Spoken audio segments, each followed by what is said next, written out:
کیوں بول رہے ہو؟ کہ دیکھو حکم خدا ہے، اگر عقیدہ ہے تو اظہار ضروری ہے،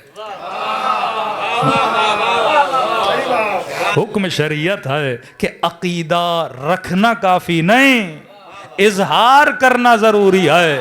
جب اظہار کرو گے تو پتا چلے گا بندہ موحد ہے، محمد کی رسالت کو ماننے والا ہے۔ میں نے کہا بالکل اسی طرح غم رکھنا کافی نہیں ہے، ماتم کے ذریعے اظہار کرنا ضروری ہے، کہ پتا تو لگے کہ تیرے دل میں غم حسین ہے، تیرے دل میں غم سیدہ ہے، تو غم کا بھی اظہار ہوتا ہے۔ بیٹے کی شادی ہو، کیا تو اظہار نہیں کرتا؟ باپ دنیا سے چلا جائے، کیا تو غم کا اظہار نہیں کرتا؟ ہاں، یہ طریقے فطری طریقے ہیں۔ اگر کوئی چیز قلب بشر میں ہے اس کا اظہار ضروری ہے۔ تبھی خدا نے محبت محمد اور آل محمد کو انسان کے لیے واجب قرار دیا۔ تو اگر محبت ہے تو اس کا اظہار بھی ضروری ہے۔ اظہار ذریعے کیا ہے کہ اگر ان کے گھروں میں خوشیاں ہوں تو ہم خوشیاں مناتے ہیں، اگر ان کے گھروں میں غم ہوتا ہے تو ہم غم کا اظہار کرتے ہیں، اور یہی اجر رسالت ہے۔ نماز قبول نہیں ہوتی جب تک محبت اہل بیت نہ ہو، سجدے نہیں رہتے جب تک سجدے کرنے والے کے قلب میں محبت محمد اور آل محمد نہ ہو۔ صلوات پڑھے محمد و آل محمد پر۔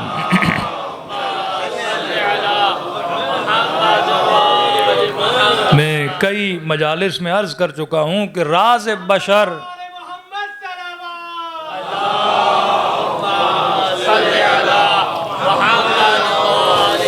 اب شاید کسی کے ذہن میں یہ سوال پیدا ہو کہ خدا نے مودت اہل بیت کو واجب کیوں کیا؟ ہاں، کیونکہ زندگی کا راز محبت ہے۔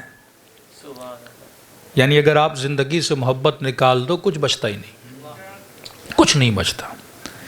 ہماری پوری زندگی کی ڈائریکشن کیا ہے؟ محبت ہے۔ مثلا فَإِنَّمَا تُوَلُّوا فَثَمَّ وَجْهُ اللَّهِ، جہاں بھی چہرہ کرو خدا ہے۔ لیکن کہا کہ جب نماز پڑھو تو چہرے کو کس کی طرف کرو؟ کعبے کی طرف کرو۔ مطلب سارے مسلمانوں کی قلوب کی ڈائریکشن کیا ہو؟ اللہ کا گھر ہو۔ مطلب قلوب کی ڈائریکشن محبت پروردگار عالم ہو۔ کبھی کبھی یہ ہوتا ہے کہ بندے کا ماتھا کعبے کی طرف ہوتا ہے، دل شیطان کی طرف ہوتا ہے، تو اس نماز کا کوئی فائدہ نہیں ہے۔ اصل ہے قلب میں اگر محبت ہو، یہ ڈائریکشن تو ایک ظاہری اشارہ ہے کہ اے مسلمان، چاہے شیعہ ہے چاہے سنی ہے، دنیا کے کسی بھی کونے میں ہو، اتحاد پیدا کرو محبت کے اعتبار سے، کہ تمہارے قلوب کی ڈائریکشن پروردگار عالم کا گھر ہونا چاہیے۔ ایک اور دلیل دوں تاکہ آپ کو محبت کا فلسفہ سمجھ میں آ جائے۔ ہم زندگی میں جو بھی کرتے ہیں محبت کی وجہ سے۔ اصل ہمارا موٹیو کون ہے؟ محبت ہے۔ کوئی بندہ پاکستان میں، کوئی بندہ پاکستان کے باہر ہے، کوئی بندہ گھر بنانا چاہتا ہے، کسی کو شوق ہے میں گاڑیاں خریدوں۔ یہ جو شوق ہوتا ہے نا، اس کا بیس بھی محبت ہوتی ہے۔ مطلب اگر آپ کے دل میں محبت نہیں تو آپ کے وجود میں حرکت نہیں، محبت ہوگی تو حرکت کریں گے۔ ایک طرف مزاحن میں مثال دیتا ہوں، ایک 7 سال کے بچے سے پوچھو آئس کریم چاہیے یا شادی کرنی ہے، تو کیا بولے گا؟ Ice cream. اور 22 سال کے جوان سے پوچھو آئس کریم چاہیے یا بیوی چاہیے، اب یہ انوکھا جوان ہے تو وہ شادی کے بعد ہی آئس کریم ملے گی نا۔ لیکن اگر آپشن رکھا جائے نا کہ یا یہ ملے گا یہ ملے گا، تو جوان بولے گا شادی کرنی ہے، بچہ بولے گا آئس کریم۔ بچہ جوان کو پاگل سمجھے گا کہ یہ آئس کریم کو چھوڑ کے شادی کے پیچھے جا رہا ہے، اور جوان بچے کو پاگل سمجھ رہا ہے کہ اسے کیا پتا آئس کریم کی کیا ویلیو اور بیوی کی کیا ویلیو ہے۔ ہاں، کیونکہ دونوں کے دلوں کی محبت الگ ہے۔ محبت موٹیو ہے نا، محرک ہے۔ محبت ہے تو یہ بندہ آئس کریم کے پیچھے جا رہا ہے، محبت ہے تو کھلونوں کے پیچھے جا رہا ہے۔ جوان ہوتا ہے تو شادی کے پیچھے، شادی کے بعد مال کے پیچھے، اس کے بعد پھر بچوں کی محبت میں گرفتار ہوتا ہے، پھر بچوں کے لیے جمع کرنا شروع کر دیتا ہے۔ اصل یہ محبت ہے جو کسی کو مصلی تک لے جاتی ہے، کسی کو میخانے تک لے جاتی ہے۔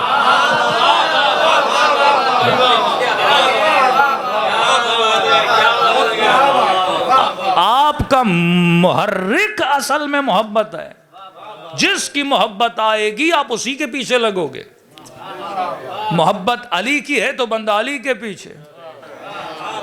قصور مسلمان کا نہیں ہے، مسئلہ محبت کا ہے. تبھی خدا نے کہا کہ میں محبتوں سے تجھے نہیں روکتا، میں شروع میں بتا رہا ہوں کہ محبت کا چناؤ اچھا ہونا چاہیے.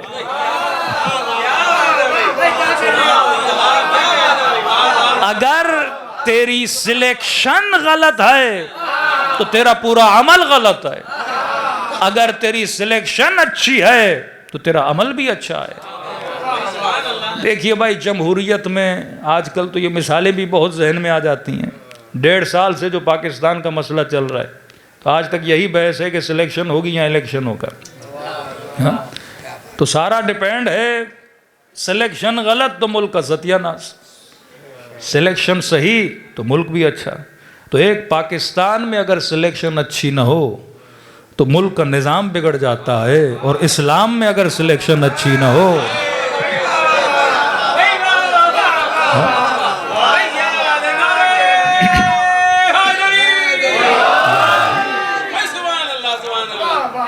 سارا معاملہ انسان کے انتخاب کا ہے. تو خدا شروع سے بتا رہا ہے. دوسری ایک دلیل آپ کو دوں، کیونکہ محبت راز بشر ہے، تبھی خدا کہتا ہے وَلَنَبْلُوَنَّكُمْ بِشَيْءٍ مِّنَ الْخَوْفِ وَالْجُوعِ. اللہ امتحان بھی محبتوں کا لیتا ہے. بندہ روتا محبت کی وجہ سے، گڑ گڑاتا محبت کی وجہ سے. خدا نخواستہ جوان کو کسی غلط شخص سے محبت ہو گئی. میں نے زندگیاں تباہ ہوتے ہوئے دیکھی ہیں. پہلے پتہ نہیں لگتا، شکار ہو گیا محبت کا، زندگی تباہ ہو جاتی ہے. کوئی مال کی محبت کی وجہ سے، کوئی شہرت کی محبت کی وجہ سے، کوئی مقام کی محبت کی وجہ سے. ہاں، یہ محبتیں ہیں جو بندے کو تباہ کرتی ہیں. لیکن خدا نے رأس المحبہ اگر کسی چیز کو رکھا، وہ مودت اہل بیت کو رکھا. یہ وہ محبت ہے جو بندے کو بگڑنے نہیں دیتی. دوسرا سوال آپ سے کروں، مومنین اکثر کربلا جاتے ہیں. 40 میں ہمیں بہت سننے میں آتا ہے، کہتے ہیں کہ کربلا مومن کی جنت ہے. کربلا مومن کی جنت ہے. اب میں لفظوں کو دہرانے کا عادی نہیں ہوں، میں ہر بات پہ سوال کرنے کا عادی ہوں. تو آپ سے سوال یہ ہے کہ مومن کی جنت کربلا کیوں ہے؟ اصلاً کربلا ہے کیا یا جنت ہے کیا؟ کہ آپ یہ بولتے ہو کہ کربلا مومن کی جنت ہے. جنت کسے بولتے ہیں؟ قرآن تو یہ بولے جنت میں حوریں، جنت میں غلما، جنت میں ہریالی، جنت میں دودھ کی نہریں، جنت میں شہد کی نہریں، جنت میں آسائش، جنت میں تکیے، جنت میں جو پوچھا جائے وہ بندے کو چیز مل جائے. اور تعجب کا عالم یہ ہے کہ بندہ کربلا کی سرزمین پہ اترا، 3 دن مشی کی، پاؤں میں چھالے پڑ گئے، گھٹنوں میں بل پڑ گئے، بندہ تھکا ہوا ٹوٹا ہوا پسینے کا عالم ہے. اتنی تکلیف اٹھانے کے بعد بھی بولے کہ کربلا مومن کی جنت ہے. تو کیا جنت تکلیف کا نام ہے؟ جنت پاؤں کے چھالوں کا نام ہے؟ جنت بدن کی تھکاوٹ کا نام ہے؟ ارے کربلا میں تو کوئی نہریں نہیں، کربلا میں تو کوئی غلما نہیں، کربلا میں تو شہد کی نہریں نہیں. پھر کیوں بولتے ہو کہ کربلا مومن کی جنت ہے؟ تو ایک مومن نے سوچ کے یہ بولا کہ مولانا، ساری تھکاوٹوں کے بعد جب بین الحرمین سے گزرنا ہوا اور نگاہ حسین کے روزے پہ پڑی تو ایسا سکون ملا. اسی سکون کی وجہ سے ہم بولتے ہیں کہ کربلا مومن کی جنت ہے. ہاں؟ تو پتہ چلا سارا مزہ ہے سکون میں.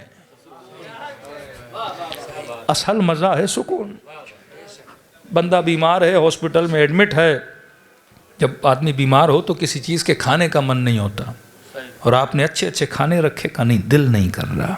مطلب کھانا بھی تب اچھا لگتا ہے جب سکون ہو. کئی لوگ بڑے بڑے محلوں میں ہوتے ہیں پر بے سکون ہوتے ہیں. کئی لوگوں کے اکاؤنٹس میں کروڑوں پڑے ہوتے ہیں پر سکون نہیں ہوتا. اور کچھ ایسے ہیں ہاتھ میں کچھ بھی نہیں، مصلی عبادت پہ بیٹھتے ہیں پر سکون کے عالم میں ہوتے ہیں. کہ علماء فرماتے ہیں یزید تخت پر بیٹھ کر بھی بے سکون تھا، اور سیدہ زینب کے ہاتھوں میں رسیاں تھیں پر سکون کے ساتھ کھڑی تھیں. اللہ کی سب سے بڑی نعمت کیا ہے؟ سکون ہے. کہ آواز آئی کہ حبیب ہم نے تمہارے دل پہ سکینہ کو نازل کیا. ہم نے تمہارے دل پہ سکون کو نازل کیا۔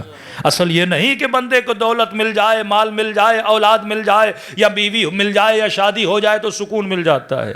ہاں یہ ضرور ہے، ان چیزوں سے سکون ملتا ہے، پر عارضی سکون ملتا ہے۔ کئی لوگ ہیں تمنا ہوتی ہے فلاں گاڑی مل جائے، 2 مہینے کے بعد گاڑی کا سکون ختم ہو جاتا ہے، پھر کہتے ہیں اور بڑی سواری کے پاس جاؤں۔ یعنی تمنائیں دن بدن جنم لیتی ہیں، کہتا ہے یہ ملے گا تو سکون ملے گا، مل جائے تو سکون، پھر اگلی تلاش میں چلا جاتا ہے۔ گھر ملے گا تو سکون ملے گا، گھر لے لیتا ہے، پھر اگلی تلاش میں چلا جاتا ہے۔ تو اصل جو مزہ ہے وہ سکون میں ہے، تبھی بندہ مسلسل سکون کی تلاش میں رہتا ہے۔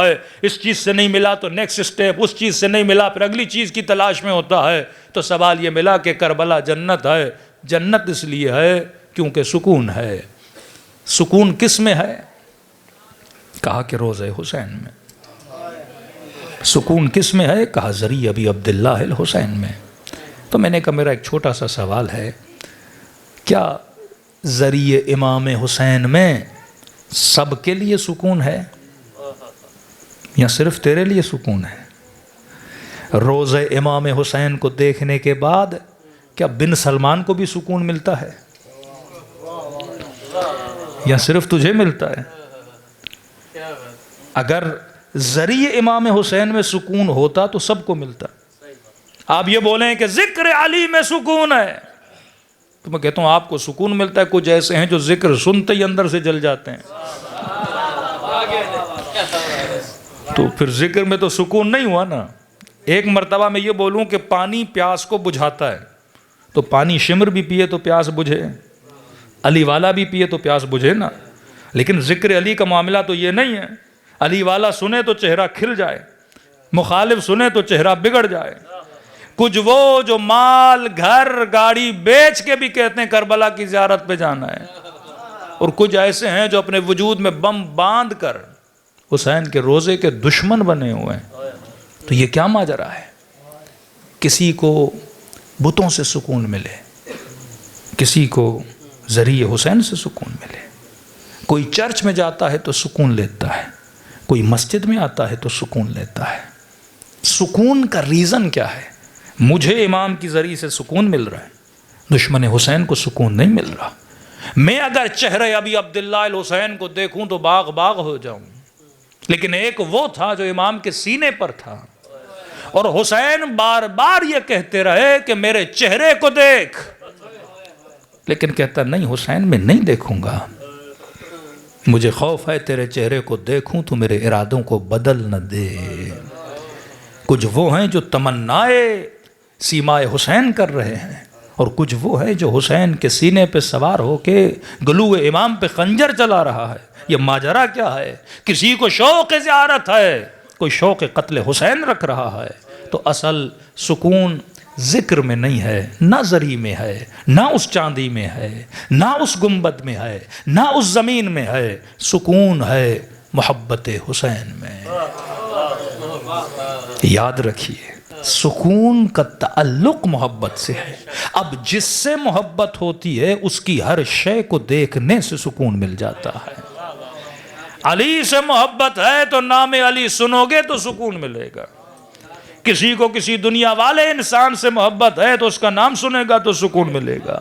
لوگوں کے ایفیلیشن سیاسی پارٹیوں کے ساتھ ہوتی، اپنے لیڈرز کا نام سنتے ہیں تو سکون ملتا ہے۔ تبھی خدا نے شرط رکھی، بندے خدا یہ نہیں کہ تجھے سکون صرف عبادت میں مل رہا ہے تو فلاں دشمن کو مثلا خدا نخواستہ شراب میں سکون نہیں ملے گا، نشے میں سکون نہیں ملے گا، بت خانے میں سکون نہیں ملے گا۔ جس سے محبت کرے گا اس کے ساتھ بیٹھے گا تو سکون ملے گا۔ اگر کسی انسان سے محبت کی اس کی رفاقت میں سکون ملے گا، اگر خدا سے محبت کی تو اللہ کی ہم نوائی میں سکون ملے گا۔ تو اللہ نے شرط رکھی سکون کا تعلق محبت سے ہے، تبھی شرط رکھ دی کہ بندے خدا جب محبت کرو تو یہ سوچا کرو کہ یہ نجس محبت ہے یا پاک محبت ہے۔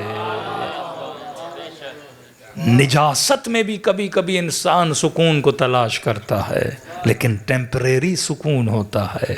ابدی سکون اگر چاہیے جو قبر کے دہانے تک تیرے ساتھ ہو، وہ عشق خدا کی محبت ہے، وہ عشق محمد اور آل محمد کی محبت ہے۔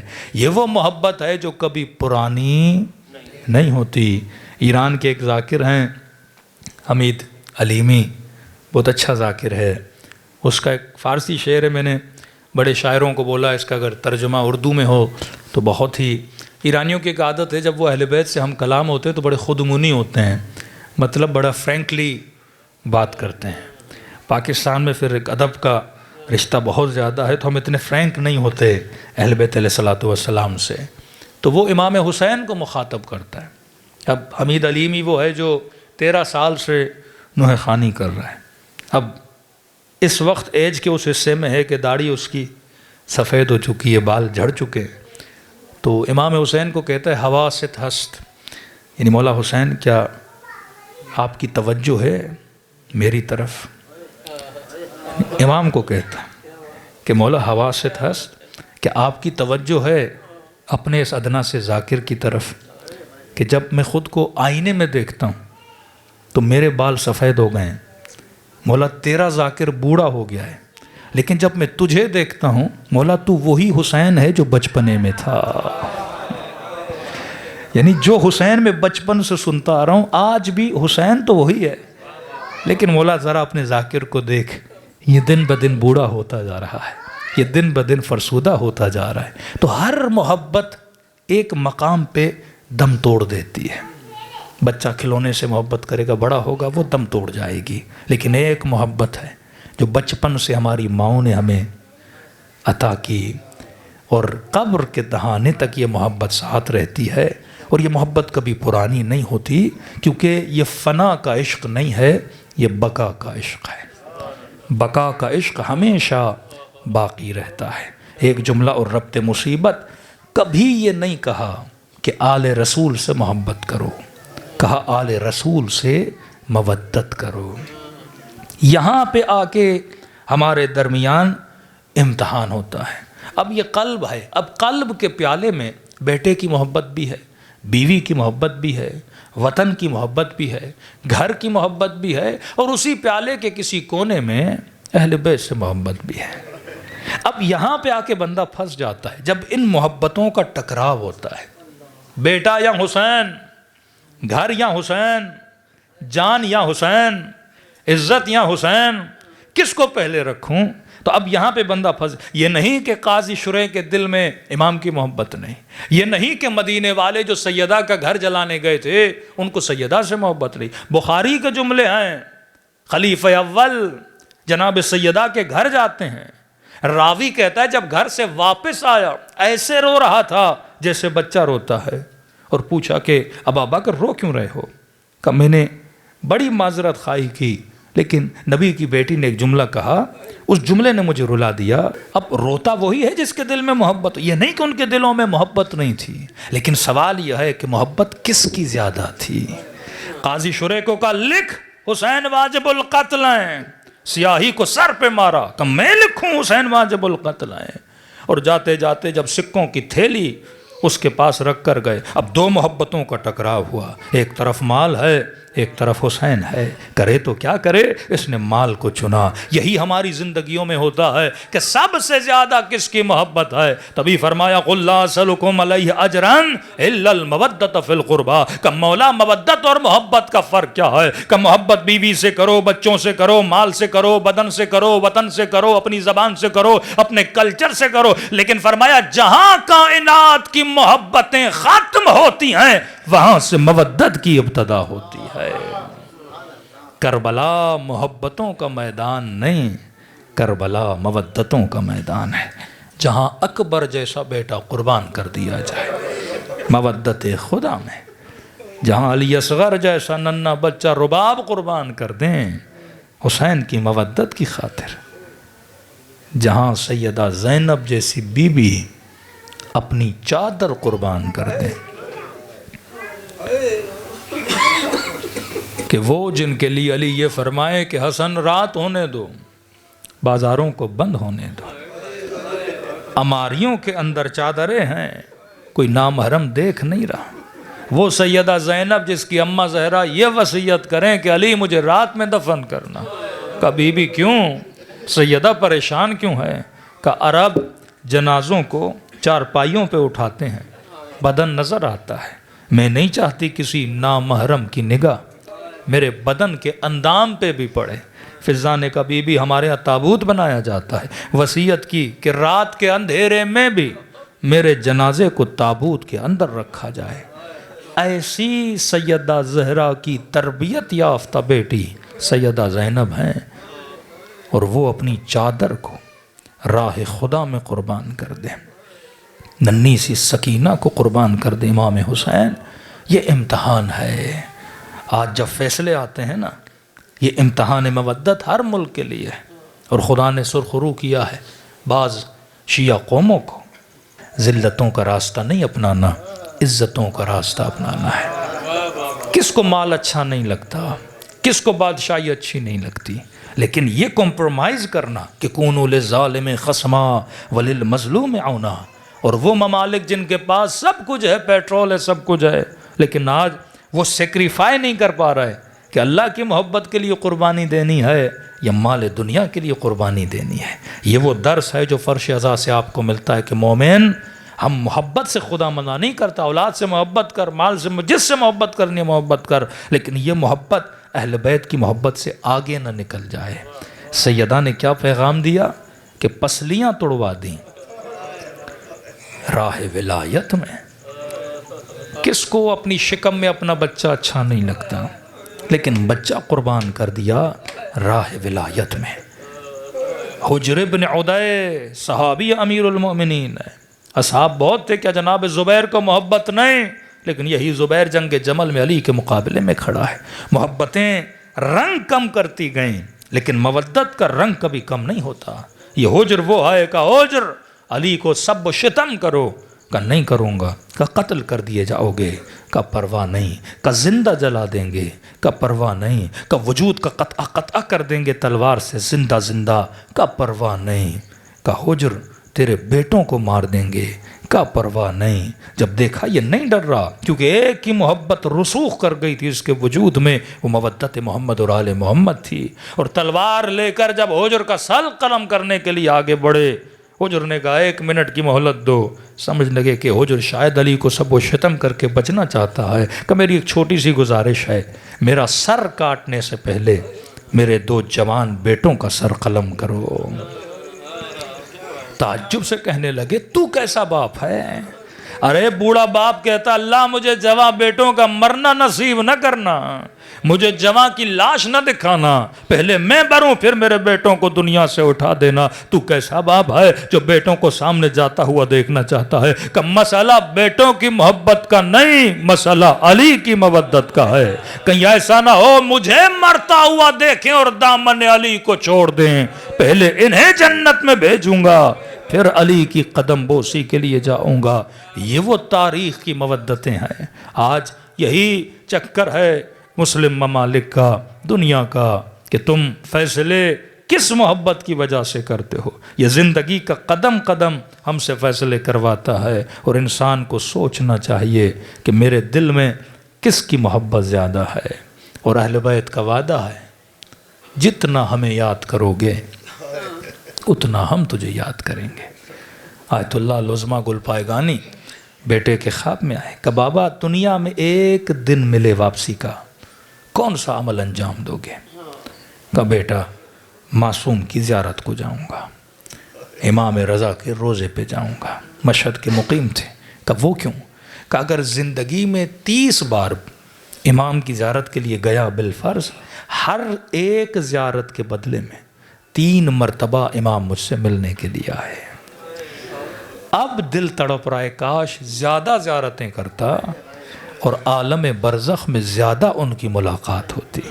یہ تو مرنے کے بعد بندہ پچھتاتا ہے۔ میں نے کئی بار مجلسوں میں ربط مصیبت کے لیے بات عرض کی ہے۔ اہل بیت کریم ہیں، سخی وہ جو مانگنے پہ عطا کرے، کریم وہ جو نہ مانگنے پر بھی عطا کرے، کریم وہ جو بندے کو کسی نعمت سے محروم نہ کرے۔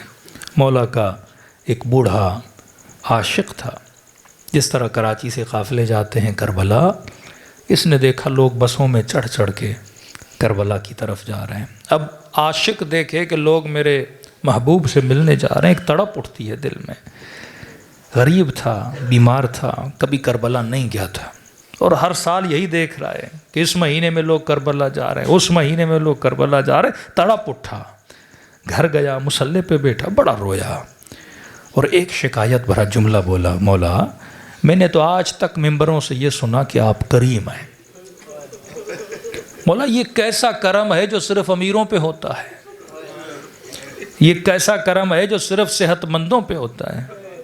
مولا اور شکایت نہیں، بس ایک اعتراض ہے، مولا کل مر جاؤں گا، منکر و نکیر نہیں بولیں گے تو اتنا دعویٰ کرتا تھا عشق حسین کا، ایک زیارت حسین کا ثواب اپنے نام اعمال میں نہیں لایا، تو کیسا عاشق حسین تھا. کہتا ہے رو رو کے اس کے نیند آ گئی، خواب کے عالم میں چہرہ مبارک امام کی زیارت نصیب ہوئی. امام نے فرمایا اے بوڑھے عاشق، وہ ابھی کربلا جا رہے ہیں، میں خواب میں آ کے اپنی زیارت تجھے کرا رہا ہوں، وہ کربلا جا کے میری زری کو دیکھیں گے. تو نے حسین کا چہرہ دیکھا، آج کے بعد نہ بولا کرو کہ ہم کریم نہیں ہیں. کہ مولا اظہار ناراضگی نہیں کر رہا تھا، لیکن مولا بوڑھا ہو چکا ہوں، مر جاؤں گا، منکر و نکیر نہیں بولیں گے، تیرے نام اعمال میں ایک ثواب نہیں. امام نے فرمایا دیکھ، اگر آ سکتے ہو کربلا، کچھ بھی کر کے زندگی میں ایک بار ضرور آنا، کیونکہ مرنے کے بعد اس کے ثواب کو دیکھ کر پچھتاؤ گے، اے کاش میں زیادہ جاتا.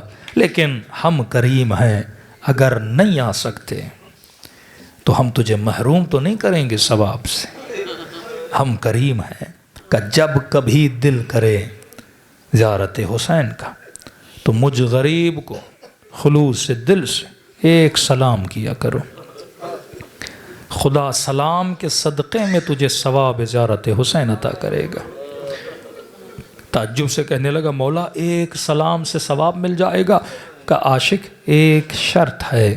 مولا کون سی شرط ہے؟ فرمایا جب مجھ حسین کو سلام کرو، اگر نہ چاہتے ہوئے تیری آنکھوں سے آنسو نکل آئیں، کہ اس وقت یہ مت سمجھنا یہ تیرے آنسو ہیں، حسین نے تجھے تیرے سلام کا جواب دیا. ان کریموں کے ماننے والے ہو، اس در پہ کوئی اپنی مرضی سے نہیں آتا، یہاں قلوب کو بلاوا ہوتا ہے کہ آجا عشق حسین کا شربت پی لے، دلوں کو کربلا لے کر چلیں اور اس امام کی غربت کو سلام کریں. یہ ایام امام حسین کی یتیمی کے ایام ہیں، یہ ایام سیدہ زینب کی یتیمی کے ایام ہیں، یہ ایام امام حسن کی یتیمی کے ایام ہیں، یہ ایام علی ابن ابی طالب کی مظلومیت کے ایام ہیں.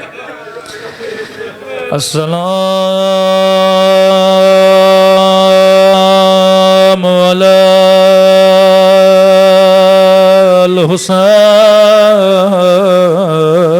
الحسین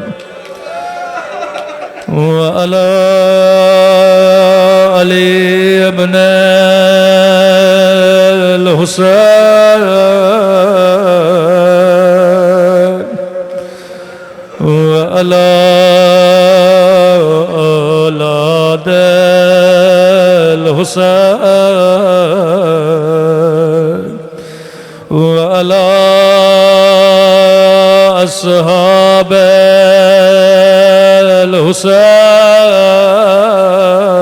الحسین. سب مل کے بلند آواز سے السلام علی الحسین وعلی علی ابن وعلی اولاد الحسین وعلی اصحاب. آواز تھوڑی بڑھا دیں سب مل کے السلام علی وعلی علی ابن وعلی اولاد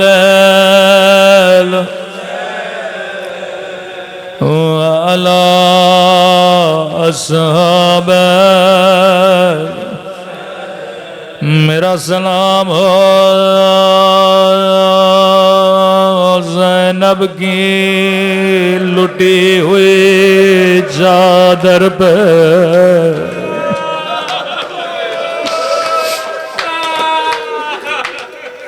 میرا سلام ہو بچپن میں جھکی ہوئی کمر پہ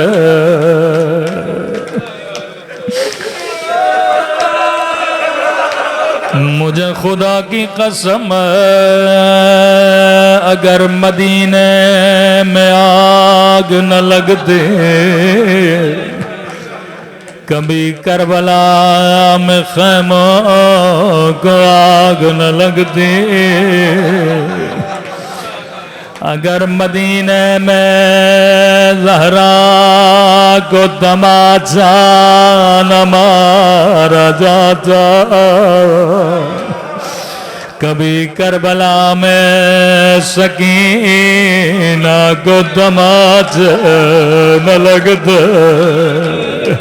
اگر مدینے میں پسلیاں نہ توڑے جاتے کبھی کربلا میں حسین کے بدن پہ گھوڑے نہ دوڑا جاتے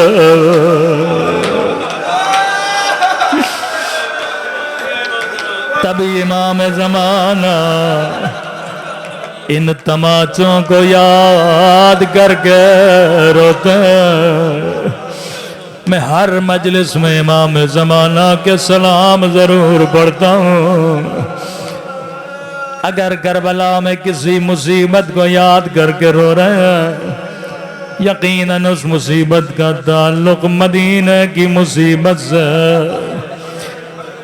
یہ جملے کسی ذاکر کے نہیں کسی علامہ مولانا کے نہیں یہ امام زمانہ کے جملے ہیں جو زیارت ناہیہ میں فرماتے ہیں فرمایا میرا سلام ہو ان ننھے سے رخساروں پہ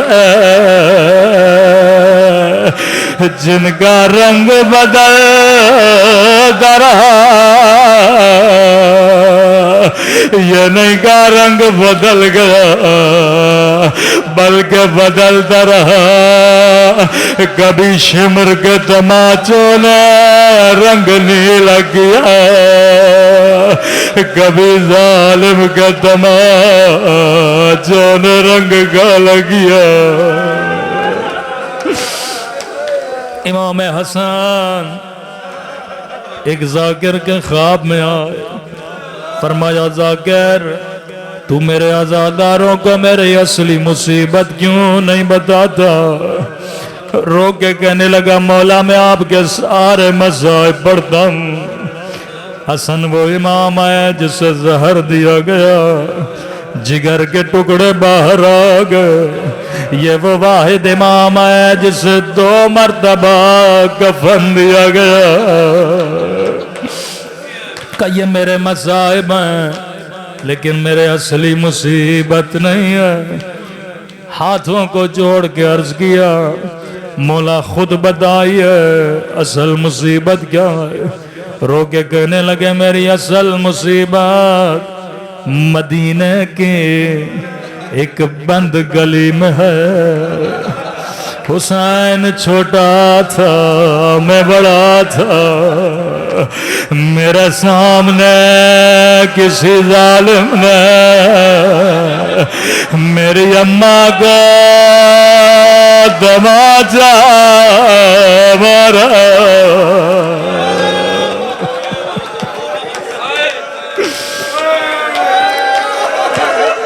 میں یہ مصیبت محسوس کرانے کے لیے بڑی معذرت کے ساتھ ایک مثال دینا چاہوں گا میں نے کسی جوان سے کہا میں نے کہا جوان اگر کسی بند گلی میں تیرے سامنے تیری ماں کو کوئی تماچا مارے تو کیا کرو گے؟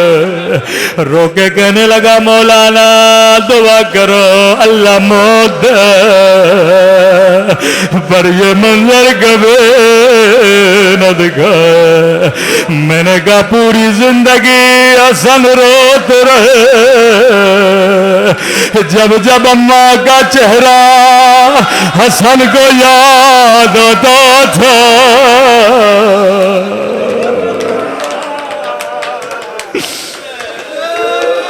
صحابی کہتے تھے مولا حسن مسجد چلنا ہے، ہمیشہ لمبا لمبا راستہ لیتے تھے۔ ایک دن کسی نے اعتراض کیا مولا اس گلی سے چلیے، یہ راستہ بڑا قریب ہے۔ رو کے کہنے لگے بچپن سے لے کے اب تک زندگی گزر گئی، میں کبھی اس گلی سے نہیں گزرا۔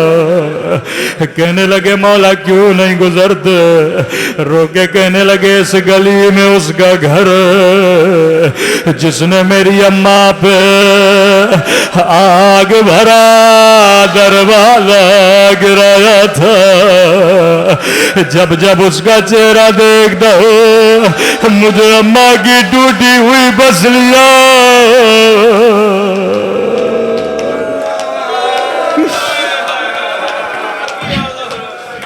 مولا حسن یہ سارا مجمع آپ کی مظلومیت پہ قربان۔ مولا زندگی گزر گئی، کبھی اس ظالم کا چہرہ دیکھنا پسند نہ کیا جس نے سیدہ پہ دروازہ گرایا تھا۔ مولا حسن تھوڑی دیر کے لیے کربلا آئی ہے، ایک 4 سالہ بچی ہے جو بابا سے بڑا پیار کرتی ہے۔ بچی کے سامنے کبھی ظالم ہونٹوں پہ چھڑے مار رہا تھا۔ بڑی روایت کے سخت جملے راوی کہتا لٹا ہوا قافلہ لئیں کی دربار میں کھڑا تھا۔ یزید لئیں تخت پہ بیٹھا، اللہ جانے شمر لئیں نے گانوں میں کیا کہا۔ لئیں نے ایک مرتبہ قیدی بیبیوں کو دیکھنا شروع کیا۔ یزید تو اندھا ہو جاتا، کبھی علی کی بیٹیوں کو نہ دیکھتا۔ اس کی نگاہ ننھی سی سکینہ پہ پڑ گئی۔ لئیں سکینہ کو دیکھ کے کہتا ہے بچی بتا تیرا نام کیا ہے؟ اب روایت کے جملے بڑے سخت ہیں۔ راوی کہتا ہے بچی کے ہونٹ ہلے پر آواز نہیں نکلی۔ دوبارہ لئی نے کہا میں تجھ سے پوچھ رہا ہوں بتا تیرا نام کیا ہے؟ راوی کہتا ہے بچی کے ہونٹ ہلے لیکن آواز نہیں نکلی۔ تیسری مرتبہ غصے میں کہا میں تجھ سے پوچھ رہا ہوں مجھے نام کیوں نہیں بتاتے؟ یہاں امام زین العابدین کی آواز آئی معلوم بچی بتا تو رہی ہے لیکن گردن کی رسی بڑی تنگ ہے، بچی کی آواز کیسے نکلے؟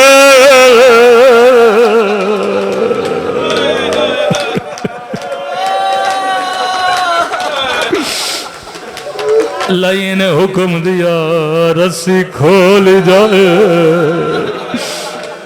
جیسے رسی کو کھولا گیا خشک گلے سے آواز آئی میرا نام رقیہ ہے۔ اب لئی جانتا تھا یہ بچی اپنے بابا سے بڑا پیار کرتی ہے جیسے حسن سیدہ سے بڑا پیار کرتے تھے۔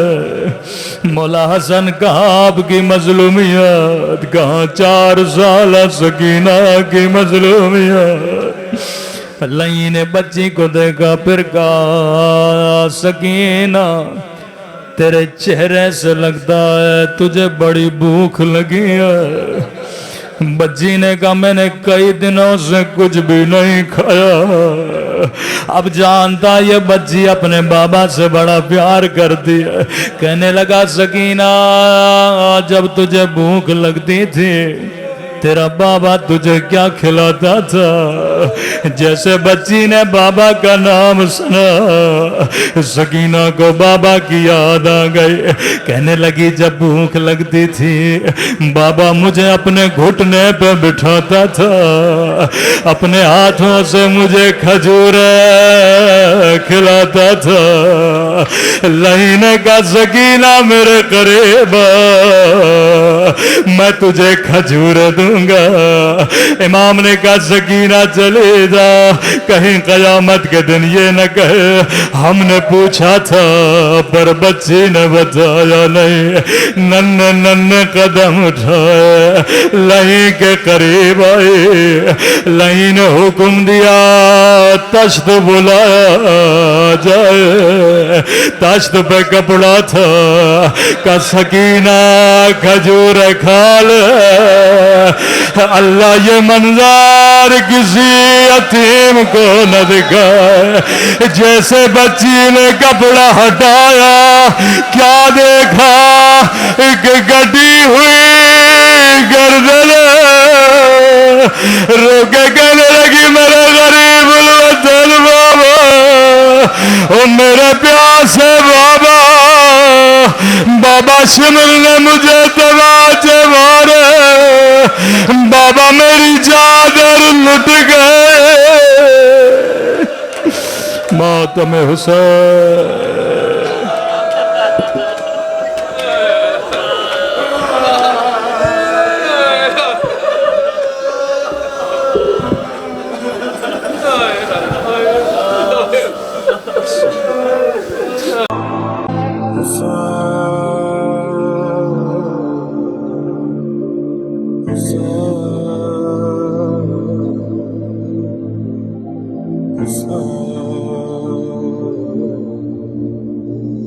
السلام